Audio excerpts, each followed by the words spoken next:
皆さんこんにちは。日本将棋連盟棋士七段の村中修司です。今回はですね、将棋王座で指しました対局の解説編をお届けいたします。設計が相矢倉でね、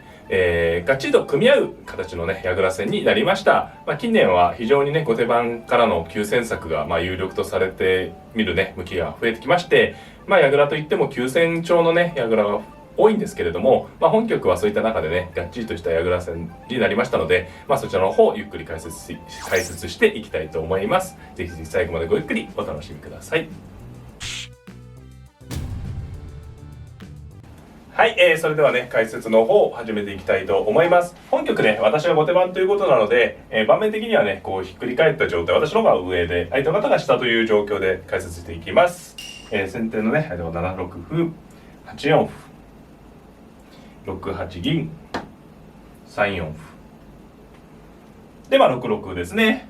ここは矢倉のスタートでして、7七銀と上がるね形の矢倉もねあるところですね。これね結構微妙な差なんですけど、状況次第でね私の対応次第で大きく変わることもあるんですけどね、本局はゆっくりした矢倉になったのでね、6六歩から7七銀とあまり変わらない、ね、展開になりました。6六歩に6二銀、5六歩、5四歩と。ここが先手のね作戦の分岐点で、例えば5八飛車とかもあれば、中飛車戦法ですし、5七銀から7八飛車とかね6八飛車とかこういう形もね考えられるところですけれどもね、本局は4八銀と上がったので、はっきりね居飛車が明示された感じですね。はい。そして4二銀、7八金と上がりまして、3二金、6九玉、4一玉、5八金とねカニ囲いですね。で私のも5二金とカニ囲いと、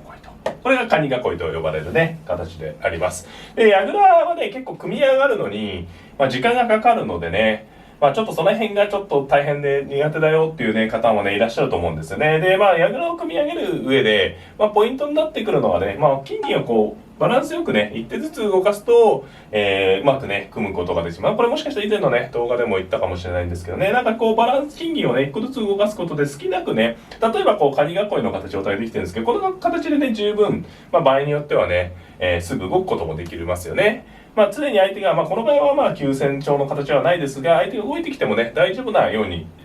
しながら玉の囲いをね発展させていくっていうのが戦い方でね、安心できるところだと思うので、一手ずつ今金銀がバランスよくね王さんも一手動いてるんですけど、こうやって一手ずつ動かすのがおすすめですね。はい。で、5二金と上がって7七銀ですね。こう6七銀と上がればね雁木の形ですけどね、本局は7七銀で矢倉の形に進みました。で4四歩、7九角で3三銀、3六歩、3一角。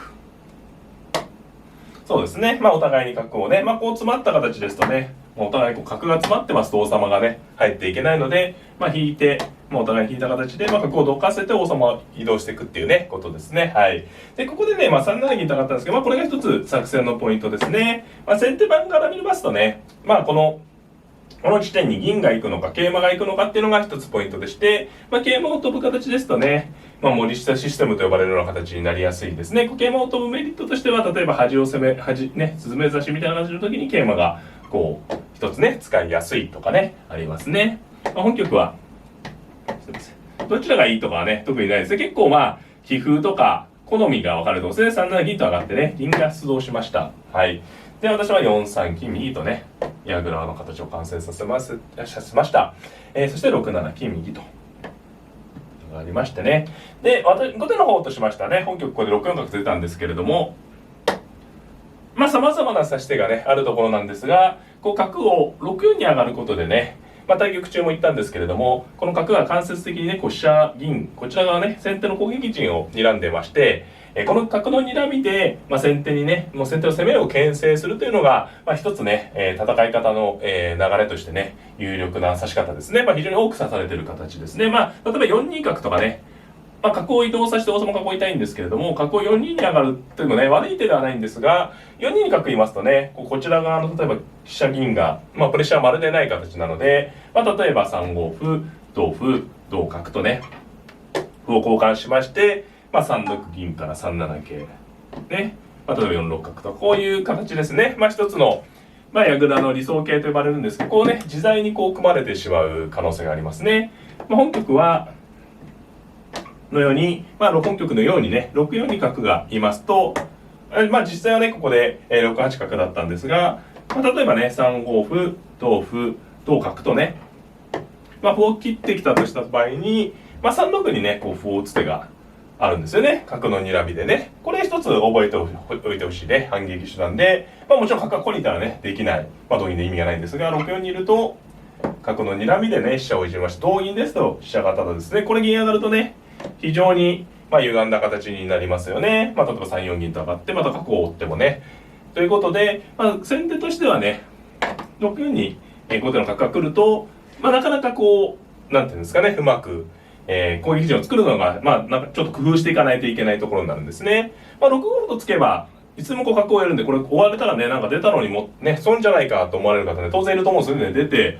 じゃあついてこっち引くんだったらね、一手損しちゃったんじゃないかなと思う方もいると思うんですけど、そうするとね、この歩が今度ね、傷になるというちょっと高等戦術ですね。具体的に言いますと、これで3五歩、同歩、同角ってなりますとね、こう、歩交換、今度その歩打てないんですが、後手は今度ね、6四歩と、伸びすぎの方をね、反撃する手があるんですよね。で、同歩同角と。まあ、これももちろん一局の将棋なんですが、ここのね、伸びた歩をこう手順に交換できるということで、最初にこう4二角とね、ここで、まあ、例えば4二角ってすぐあるとこういう形ですよね。4二角とかとこう反発がない形ですと、まあ、後手にね、まあ、主張がないんですが、こういうふうに持ち合いの格好になればね、後手も戦えるよっていうね、考え方です。ただもちろん6五歩という手が、まあ、いつでもね、先手からはあるので、こう、追う手ですね。まあ、後手としてはこの追われる手をね、いつでもちゃんと考えておかないといけないということですね。はい。で、すいません、前後しましたが、6八角と上がってね、まあ、6五歩保留してね、いい時に使おうっていう考え方ですね。で、3一玉。で、7九玉とね、まあ、お互いに角が移動したんでね、王様を囲いました。そして、7四歩とね、一回突きました。これはまあ6五歩の一つ備えですね。6五歩の時にこちらにも引けるようにね、しておけば、まあ、より牽制できるということです。はい。で、7四歩に、1六歩。で、2二玉に2六歩とね、まあ、この辺は駒組みなんですけどね、まあ、王様が入ってないのが、まあ、一つ、まあ、先手の工夫したところなんですが、まあ、いずれにしろね、この歩の2手っていうのは、まあ、できれば理想はこう銀がね、どんどん出ていって攻めたいんですが、銀出ていくと、こう4五歩とね、追われる手があるので、まあ、銀を出るタイミングをね、こう測ってるような感じもありますね。はい。そして、9四歩と私もつきました。で、次の手がね、ちょっと、まあ、一つのね、本局の分岐点になりましたね。9六と受けたんですね。まあ、これ受ける手だけはね、まあ、すごい普通なんですけれども、まあ、本局でね、この8歩を受けたことでね、私は棒銀という作戦でね、この8を咎めに行きました。まあ、これ受けないで、例えば8八玉とかならば、まあ、棒銀をね、選ぶつもりはあんまりなかったんですけどね。まあ、これで来たら、まあ、9五歩ともちろん位取る手があって、まあ、これはまあ、本当非常にいっぱいね、もう今まで、もうプロのタイトル戦でも出てくるようなね、形なので、まあ、形勢のね、まあ、当然形勢互角ですし、まあ、一局の将棋としか言いようがないんですけど、まあ、この後はね、この角をどうね、まあ、先手としては、この角の処理をどうするかっていう感じですね。まあ、実際はここで9四歩と9六歩と受けたので、まあ、この手を見てね、私の方はね、8五歩とついて、8八玉に7三銀とね、この2手でもうこの9六歩をね、咎めようとしてるっていうのがお分かりいただけますかね。次、後手の方だけ見るとね、8四銀と出まして、9五歩となって、例えばこれ本当後手なだけですけど、こう9五歩と同銀となると、もうこの9六歩とついた手がね、1手丸々、逆用できるというね、仕組みですね。まあ、ここに銀が来た時に、むしろね、歩がついてない方が、先手としてはね、受けやすいところからですね。まあ、歩がついたらとこう9五歩と、ね、攻められちゃうのでね。なので私はこう7三銀と8四銀を狙いました。そしてね、まあ、この7三銀を見て、先手の方ね、4六角とね、出ました。まあ、これがね、まあ、脇システムの形なんですが、ちょっとね、王道というか、よくある脇システムの形と違うのが、この2手なんですね。これね、これがこう、まあ、1六歩、2六歩なんですが、2六歩、2五歩、この形ですと非常に多い形なんですね。歩の位置が、まあこう横に並んでる形と伸びてる形ってね、まあほとんど同じ見えるんですけどね、ここの一手がね、微妙に違うんですよね。まあ4六角と出る手自体は、こう棒銀をね、まあただでやられるわけにいかないから牽制した手なんですけれども、まあこの手を選ぶんであれば、まあ1六歩、2六歩じゃなくて2五歩の形の方がね、この形の方が良かったんですよね。良かったんではないかということですね。まあ、なぜそうかと言いますと、まあ、この後出てきます。まあ、4六角に対して私は、同角と交換しまして、同銀に8四銀とね、やはり棒銀をね、まあ、継続したわけですね。で、ここでね、まあ、次、9五歩という同歩同銀という手がもちろんあるので、まあ、先手はね、反撃の意味で4一に角をこう打ちました。で、この角打ちはもうすごくよく出てくる。もうこれをね、見るだけで相手の方すごい強い方だとわかるんですけれども、この時にですね、歩が2五歩1七歩型の方がいいんですよね。この方が角を打った時にこう、攻めにね、なんていうんですかね、すぐ行けるんですよ、3五歩とついてして。このね、後手から見た時に2五歩型の方が、まあ、プレッシャーがあるのがね、お分かりいただけると思うんですよね。こう歩が横に並んでる形なので、まあ、本局で4一角に私6二飛車とね、まあ、受けに回った時に、まあ、ちょっとね受けやすいんですね。ここでね飛車がまだ使われてないのでね。でまあ次これ4二金って寄られちゃうと角がねタダで取られちゃうので、まあ、相手の方3二角成とね、まあ、切ったんですが、まあ、同玉で取っておいて、はい。でねここで2五歩と突いたんですよね。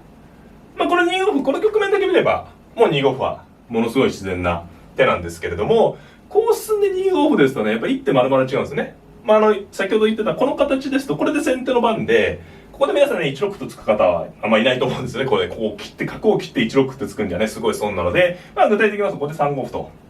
まあすぐ攻めていくような形で、まあこれはね、先手もかなりいける展開だと思います。ただ本局は繰り返しになるんですけど、この時に一手2五歩とね、まあ戻るような感じになったのがね、まあたかが一手の違いなんですけれども、結構大きな差になったと。だからまあ戻りましてね、1六2六のところに角を出るつもりで指すんだったら2五歩とついといた方が良かったかもという話をしました。はい。で2五歩に対してこのもらった一手でね、私は9五歩とね攻めれますね。まあこの一手分ね攻めれるっていうのが大きい。やはりこの棒銀が残っちゃうと辛いんでね、9五歩同歩同銀とね攻めていきました。そして、3五歩と。そうですね、これ銀香交換なんですけどね、取ってしまうと同香で、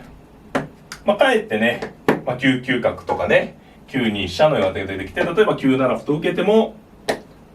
ね、9三香とかね、打たれて、これ次また9二飛車って回られちゃうと、まあ、端がね、受からなくなってきますので、まあ、この銀をね、取らないというのは、まあ、一つ受けの形なので、まあ、ぜひね、まあ、もちろん取って受かればいいんですけどね、取ると危なくなるということで、まあ、3五歩とね、相手の方はそのままね、攻めてきました。で、同歩、同銀とね、まあ、攻めの形がね、できてるんですが、ここで6四角とね、反撃しましたね。まあ、これが角のね、リーチの長い受け方ですね。両睨みになっていて、まあ、こちら側だけではなくて、攻めにもね、効くという意味でね、はい。で、5五歩。でも、相手方非常に強い方ですね。5五歩というのは手筋で、まあ、本譜ね、5五歩同角に4六銀という受け方だったんですけれども、すぐ4六銀ですとね、先ほどの理屈と同じですね、こう4五歩と突く手があって、こうね、銀がどんどん下がっていく感じになって、これはもう、まあ先手の攻撃陣がね、崩壊してしまいますね。飛車が取られちゃうんでね。なので、5五歩というのは大駒をね、近づけて受けようという手筋です。で、同角に4六銀とね、角取りで受けてきました。そして私の方は、6四角と引きまして、さらにね、6五歩と追ってきました。ここね、私ちょっとね、迷ったところですね、実戦でね。まあ今、こう、角こっち引いて、こっち引いていいんで、この場所をね、どきたくないんですけど、どいてくれと言われてね、まあどちらに引くか。まあこちらに引けば、まあどちらかというと攻撃重視。で、本局は7三に引いたのは、まあ守り重視ですね。まあこの銀が動けなければ、まあ私の王様も安全であるということですね。で、7三に、まあどちらもあったと思います。で、また8三銀。これ勝負手ですね。8三金と打ったのは。まあ私はね、この金見えてて、こう打たれるとね、角が取られちゃうんですけれども、この8三金を見て4六角とね、切るというのが狙いでしたね。当然ながら、この金を打ってもらったから切るってことで、ここを突いた時に切ってしまうと、まあ相手の方ね、金持ってるんでね、これはすごく、後手としては損ですね。角と金持たれちゃうんでね。一回角を逃げて、こうね、玉から遠いところに金を打たせて切るというのが、まあ一応呼吸といえば呼吸ですね。はい。で、同歩と。で、駒の損得これね、金銀交換なんですが、ここで9八歩と打っていくのはね、私の狙いの反撃ですね。いっぱい今歩もらったんでね、同香、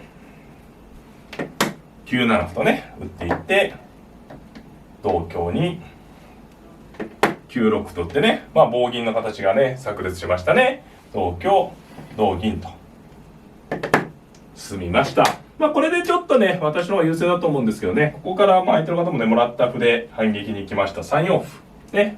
金銀が並んだところのね、銀の上というのは弱点の一つです。どちらで取ってもね、元の場所に一手で戻れないという形なので、ぜひね、金銀が並んだ時は銀の頭というのは弱点の一つなので、手筋なんで覚えていただければなと思います。同銀と取りました。で、2四歩とついて同歩。ちょっとね、角しか持ってないのがね、もう1枚ぐらい、それこそ金持ってればすごくね、攻めがあるんですけれども、金がここにいるんでね、ただ、3三歩同桂、3五歩というのは、非常にね、やはり筋のいい攻め方ですね。3三歩というのが結構洒落た手でして、同桂と取らせることでね、歩を打った時に、桂馬の頭をね、攻めてるのが、単に3五歩ですとね、響きが弱いんですが、桂馬で取らせて3五歩ですと、同銀に本局に見られるような、3四歩というね、この攻めがね、あるわけですね。はい。で、3四歩に対して、すみませんね、同銀3四3三歩に対して、これ迷いましたね。どちらもあるところで、同金か2五桂か、どちらも非常にあるところです。実戦はね、この手に対して、同金と取りました。難しいところですね。2五桂と飛ぶ手もあるところですね。ただ、ここに札の今度は非常に気持ち悪いですね。角を打つような手もあるし、2五桂と打って強くさせてもあるんですけど、同金がね、実は、ちょっと誘ったところありまして、これ同金と取るとね、本譜の攻めがね、先手からあるんですね。これ角1枚なので、角道だけなので攻めが難しいんですけど、7二金っていうのはね、これが非常にかっこいい攻め方なんですけど、でもこの手はね、私見えたので、これにね、逆用してね、攻めてしまおうということですね。同金の時に長考したのは、同金だと、7二金が来そうだなっていうことで、7二金同飛車6一角9二飛車3四角成でうにゅうにゅうにゅうつってたと思うんですけど、同金と取って金が入ってくる手がね、厳しい手なんですが、これをあえてやらせてね、同飛車で、6一角と打ってね、遊び金で両取りかかるっていうのは先手としては理想的な手なんですけど、カウンターのように9二に回りましてね、これでもう一気に逆に攻めてしまおうっていうのが私の構想でした。で、3四角成となられると、部分的にはめちゃめちゃ厳しいですよね。4三金、2三金、3五馬の3点狙いでね、受けがないんですが、一旦4三金と受けまして、2三金には4二玉で、攻めがないですね。で、実戦はこの、4三金に対して、3五馬とね、取ったんですね。で、ここでもちろん銀を取ったんで、先手は大戦果なんですけど、ここまでが一応私の読み筋で、飛車が手順にね、ピュッピュッと回って、回ったことで、次の手がね、狙いの手になります。8七銀成と。これをやりたかったんですよね。要は金を、なんですかね、おとりにするというかね、肉を切らす骨を立つじゃないですか、手順に飛車を回って、一気に発動するとね、8七銀。これ気持ちいい手ですよね。同玉ですと、9八飛車成で詰みです。同金ですと、これも9八飛車成となると、遠くに大物がいますからね、王様引いて2八竜と取れば一気に必勝形になります。実戦は銀成に玉をね引いた。これはそうですね、ちょっとあ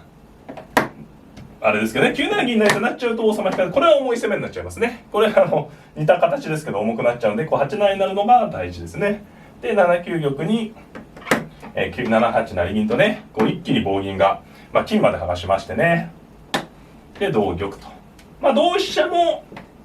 8七銀というような手で攻めると、これ飛車を取って同玉で飛車を打つというね、この馬をなんていうんですかね、王手馬取りで取る形があるんですよね。飛車を取った時に。これも先手は困るでしょうね。実際同玉と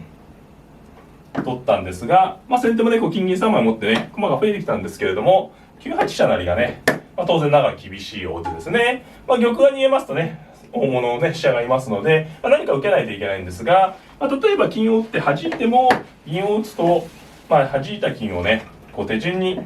取って攻めるような形になります。ですので、先手は、8八歩とね、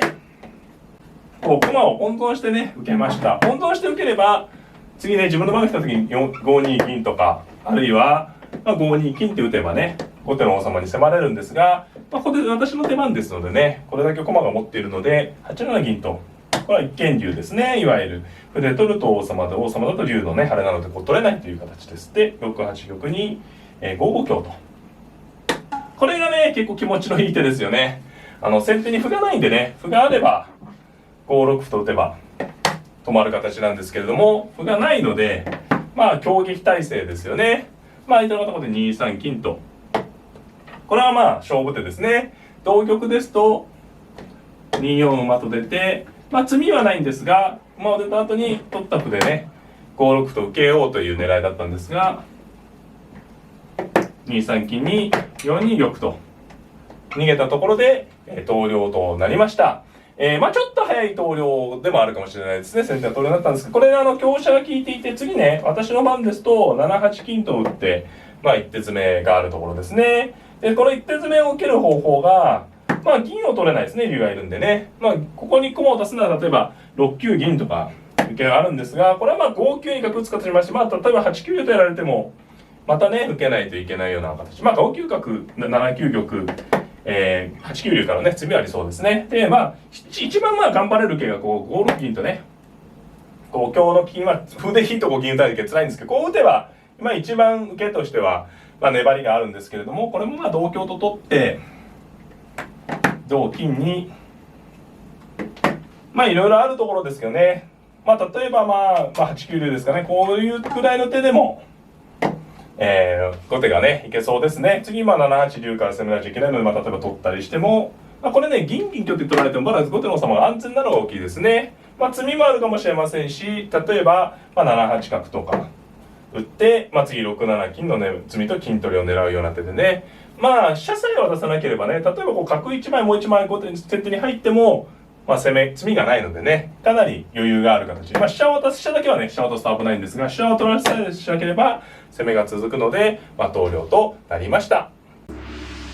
はい、いかがだったでしょうか。舞い上がらしいね、まあがっちりとしたまあねじり合いのね、将棋に進みました。まあそういった中でね、脇システムというね、まあ定石の形なんですけれども、まあ定石の形の中でもね、まあ少しの形の違い、まあ飛車先の歩が伸びているか伸びていないかというね、ちょっとした形の違いがね、まあその先の進行を大きくね、左右したり、まあ形勢にね、差が出たりすることがね、まあ将棋に結構あるんですよね。まあ本局の場合も若干まあ私の方にまあ有利に働きましてね、まあ形勢が優勢に進んでいったんではないかなと思ってます。まあそのあたりちょっと解説を見ていただいて、ぜひね、参考にしていただければなと思っております。